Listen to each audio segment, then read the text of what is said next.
6 of the roller train.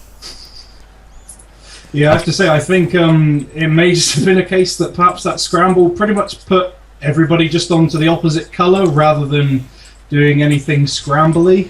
Or it may be even the worst scenario where put all the best guys in one team only. Because that was fun. I mean, look at this! This is ridiculous! Red only just stopped it from capping. And blue team already have that now. I mean, okay, red... Here's the thing, I think red team's playing the heavier kind of game, more balanced. I think they can take this back as long as they just kill everything in their way.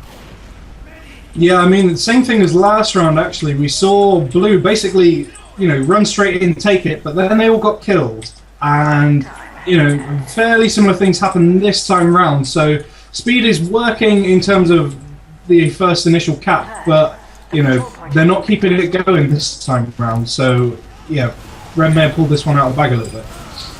Yeah, I mean, okay, but look here though, Mr. Frog, they're trying to move in, and blue team's defending. And that's the other thing we haven't seen this game, much defensive play. It's usually been, as soon as it's basically been kind of egg play. What I mean by that is, as soon as you get through the outside, it's soft all the way to the middle. No resistance.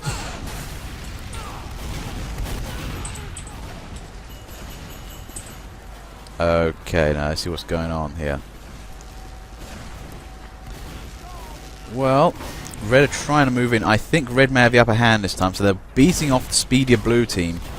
But this is the thing now, if blue gets an opportunity and they can run away with it, they can just very well easily win the game here. Yeah, well, I mean, generally class-wise, these past 2 rounds, blue have pretty much been, very, very, very speedy but weak. And sort of complete opposite could be said for red. So yeah, I think if blue do manage to get a decent amount of kills out of it, then I think they may beat the respawn time of red. But look at this blue team again. They defeated the red advance, and they're trying to get back on that middle point.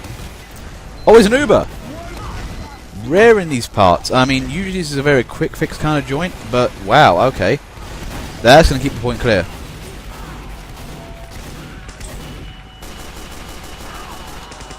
Saying that though, I mean, yeah, that Uber didn't really do too much, unfortunately.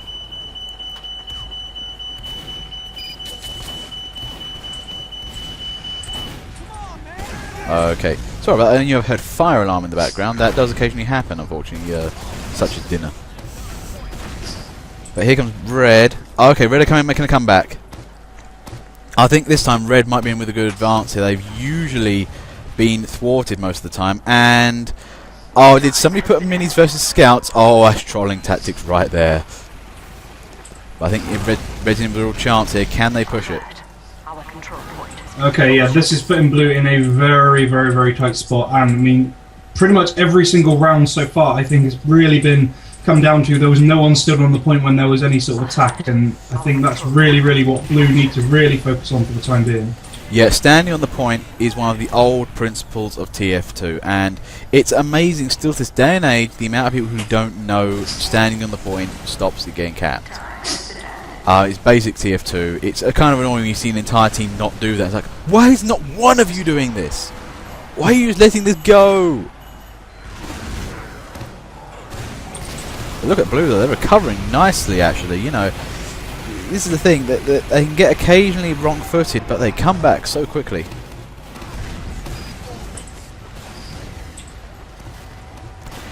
Oh, off talk. I'm loving that little mini sentry there. Hidden right inside a hedge. That's really nice. That's just trolling on an epic scale. Mr. Error there. Just finds that secret little sentry we was just talking about off chat. If you want to hear more stuff, someone will go quiet, you'll have to hit on YouTube. But that was a nice little mini sentry. They're hiding in the hedge. I love those little bushes on maps, and I mean, when you see those little spots, you can kind of tell they were put there just for things like that, or just for like snipers or spies to chill out in. Yeah, in my hidey hedge. But look at blue now. There's that 5 times cap that happens with them. But ooh, are we see is red team going to fight back again, or is blue team going to get their blitz on? And it's a blue heavy, the rare blue heavy. But yeah, I think that was your vanguarding blue heavy, and all alone, that's commando heavying right there. I mean, I love commando heavies. A good commando heavy, what they do is they're literally getting behind the enemy team. And the enemy team's like, why is there a heavy here? How did it get here, and why is it killing everything? And that's why I always go for the gloves of running urgently. I mean, that, you know, basically facilitates brilliant flanking with a heavy. Oh man, I remember back. I'll say this now. It's one of the only items I've ever bought from the Manco shop, and I'm a cheapskate because I saw that I went, I need this in my life right now. It just makes the heavy unstoppable. But there he goes. I mean, you're using them right now, dangerously to be fair. Probably the wrong time to use them, but I see what he was doing with that. I mean, some of you might remember when actually they brought out the gloves running urgently, and the steak sandwich at the same time. The effect actually added on top of each other. So you had heavies running at around about 125% speed at scouts with boxing gloves with crits on them. It was a magical time, but nerfed after the first day, which was unfortunate.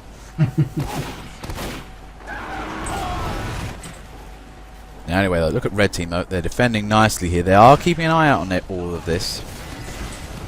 Yeah, they've managed to basically hold off. I think, you know, blue have put in a good, you know, couple of sort of push attempts. I mean, I think really red are just doing a better job of sticking together and holding a decent line, whereas blue, I think, is scattering a little bit too much. I mean, it's something I cannot abide by personally.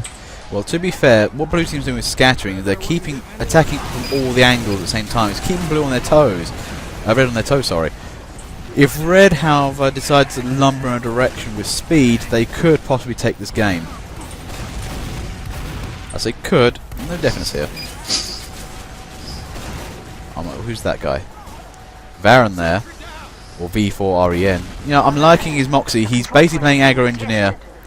I do love these guys. Oh, okay, look at his move up though. This is looking nice. Varen, one man versus an entire enemy team. Dies honourably. But look at that though, the amount of damage he caused with that little mini sentry. Yeah, I think that's really on this map. That is really one of the principal qualities of an engineer, especially an aggro engineer with minis on this map. You know, even if you do die, you're still a viable member of the team. You're still useful. Oh wow, that was Mr. Error there. Nearly sneaked onto the point. They just stopped him by keeping literally one toe on the point. No cap, don't do it. But I agree with you. That's the thing with aggro engineers. They need to kind of be in the right place at the right time and be fast actually. But one thing I'm seeing though is blue team though, they are keeping the pressure on at all times. They just seem to be everywhere. And it's really hard to get past these guys, but I think, you know, a good blitz could do it. Could, but red team's going to need to acquire some skills. Yeah, in fairness, we haven't seen anything in the way of like big Ubers or anything yet. I saw one and that was it. So, yeah, that might be a saving grace, but I'm not sure how well that will work at this point. Now, right now, what red needs to do is they need to break blue's spine, get them while they're down, and then push back on those points, because right now they're defending last. It's a very easily defendable room, but it leaves you in a losing position. I mean, look at the athlete of gaming right there. He was literally trying for that point. It was ballsy, but, you know. Oh, yeah, so, yeah, we are commentators. If you want to mute us, please feel free to do so. Go to the main menu, go to the mute menu, and, you know, you can mute us from there. Please feel free to do that. But anyway, Red's regained, though, their second point. This is looking good for them. Although, saying that. Ooh, nice work from AZP Corporal there. Just saves the point with nice bit of nadage.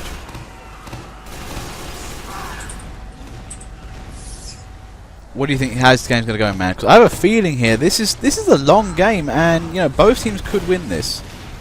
Yeah, I mean, this isn't something you usually see on a Badlands. I'd say probably blue, but that's purely because they have the very vague advantage at the moment. But, I mean, red just seem to be putting up a really good defense the whole way through. I mean, Oh, whoa, unless whoa, they sort of have a slip of luck, then I think they may be in a chance. No, look at this. Look at red team. They're going for middle. I mean, there was a sneak attack right there. They flanked that nicely. Can they push this up? I mean, oh, look at this. It went from 4th. It went 5th point. And they got middle. Can they speed it up to their 2nd now? This is looking good. I think red team may have pulled some skill out of their ass. Oh, criminy, look at this. This is looking good. Oh, this is a bonafide blitz right here. This is looking really good. Yeah, this is going to be very, very good if they can keep it up. I feel they might be with their trousers down. Oh, yeah, there's blue are suddenly like, whoa, whoa, whoa, whoa, whoa, whoa, whoa, whoa. What happened? And, oh, Jesus. And it's an Uber. Oh, criminy. Red blue have absolutely no chance now. That was a steal of a game. That was one of the best Badland planes I've ever seen. Yeah, that was fantastic. That was very, very nicely done. Okay, round 7. Or is it 6? 7? I think it's 7. 7, as far as I'm aware, yeah. Yep. Now, I have to say, that was easily... I mean, blue team were doing such a good job, but one thing I love about these style of maps is it's how quickly you can get away with the game if you're good. I mean, they literally... Red team went from point 1, point 2 slowly. 3, 4, 5 in quick succession. That was so much fun to watch. Yeah, I have to say, I think very much the sort of MVP there were both the heavies playing on red. They put in some excellent work there. That was brilliant to see. Yeah, I mean, that Uber, I just did not... I thought, they brought out an Uber at the right best possible moment? When did this happen? But right, okay, now blue here. They need to... Well, I look at blue team, there may be some reasons why. I mean, it might be class choices here, but I don't know what happened. Blue were doing so well before, and then they suddenly lost a lot of it. Yeah, I think class choices is definitely a big factor in this. I mean, red's team choices, that could work on any map, any game. They have got a really, really nicely laid out team. Blue's is workable, but... You know, it's going to need people choosing the particular classes to be good in those classes, and I'm not so sure that they are. Oh dear, crimey. Blue is back to thingy again. Same reason about those classes, though. Yeah, we did see a couple of too many scouts there, maybe too many snipers, and, you know, when the back foot changed. But look, there's that heavy again. Sturdy Beard, what a name. What a cap. That was amazing. Blue have got their work cut out, though.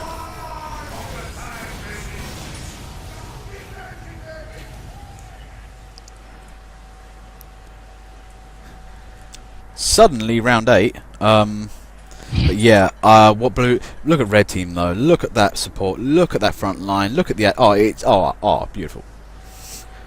Yeah, like I said, that is the kind of lineup you'd be proud to see in literally any game. I mean, that is so workable for any situation. It's perfect, to be honest. Yeah, that's the kind of thing you just put in true fact and continue right there. But, okay, I mean, let's look at blue team though. I mean, this is the thing, blue team a little bit admin-y, but I think they can come back. You know, it's not a bad team, but they are lacking maybe some frontline elements, and that's probably what's losing them the game. What's happening is red breaks through the front line. The admins then got to scramble to try and bring it all back, and they just can't. Yeah, and I mean, again, on this map, something that's really, really killing blue is just the respawn times. They just haven't got enough time to come out and, you know, attack Spire when, you know, by the time they've respawned, you know, last point is already being capped. So, yeah, I think that's part of the problem for them, but there's not much they can do about that. This for me is like the argument for vanilla servers, though. I mean, one thing I hate is fast respawn. For me, it takes a lot of the strategy out of this game. I know there's not much strategy, but it's kind of a reward. If you kill off a lot of their team, you've got time to move and do things. And it's also a punishment for those who basically think, oh, I'm just going to die, lol, it'll be fine. Yeah, fast respawn, you pretty much know you're just in team deathmatch territory there, and, you know, you can pretty much guarantee if it's fast respawn, it's probably going to be 2-4 as well, so, yeah, screw that. Oh god, not 2-4. 2-4 where stalemate comes to join in. Not even stalemate, stasis. What happens here? Well, nothing really. We just tend to fire each other, and when the sentry goes up, that's the time when we do nothing. Okay, here comes blue there. They're trying to come back for this. Oh, it's Sturdy Beard. He's using that attacking from behind tactic we all love. But yeah, it looks like Red haven't managed to break through just easy. Oh, and Skittle takes down that Uber on that medic. Unfortunate. I have to actually been noting Skittle around, actually. Good spy. I've been seeing him getting a couple of stabs in here and they've been quite vital, so good work for that guy. Yeah, not making himself too well known, but, you know, going for the choice players. And I think, you know, my general rule of thumb is if you can take out a medic as a spy, even if you die, it's still a worthwhile kill. And, I mean, you know, he died there, but still worthwhile. But this is the thing, you don't know how much Uber that medic's got. If he's on 95, you're not going to know. If he's on 5%, you don't either. It's still worth it because that could be an Uber. Oh, absolutely, yeah. Okay, but here's Rakitic Heavy on the point. Blue team are really defending this point quite nicely here. However, now though, are they going to be able to push it? This is the thing, we're seeing a 2-3 stalemate here. Can Blue push out? Can Red move in?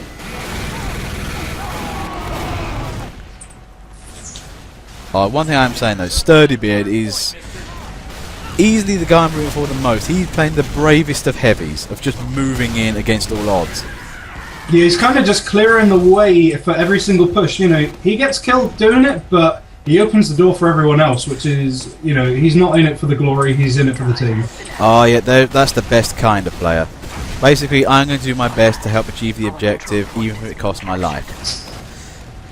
That's very brave in real world, but in TF2, that's kind of expected, really. But you know, Red's on 4. Can they steal this last point? Although Blue are capping second. Blue are going to take this back. Now this is where you may need a sniper, just keep that point clear. But Kodar there is having to really defend like a champ. That was nicely done. Red team just didn't get organised on that. Yeah, I'm kind of surprised. I mean, you know, with the amount of soldiers that we're seeing in this sort of area, I'm quite surprised that there wasn't more just, you know, straightforward rocket jump attempts. I think they could have possibly halted that, but it looks like they're going to cap it back pretty quickly anyway. Yep, Blue tried for third, not enough. Just not enough there. But here goes last. What's happening here? Oh, there's a Sturdy Beard. And that's game over. As soon as I saw him come out, I was like, oh no, this is done. He's got a medic.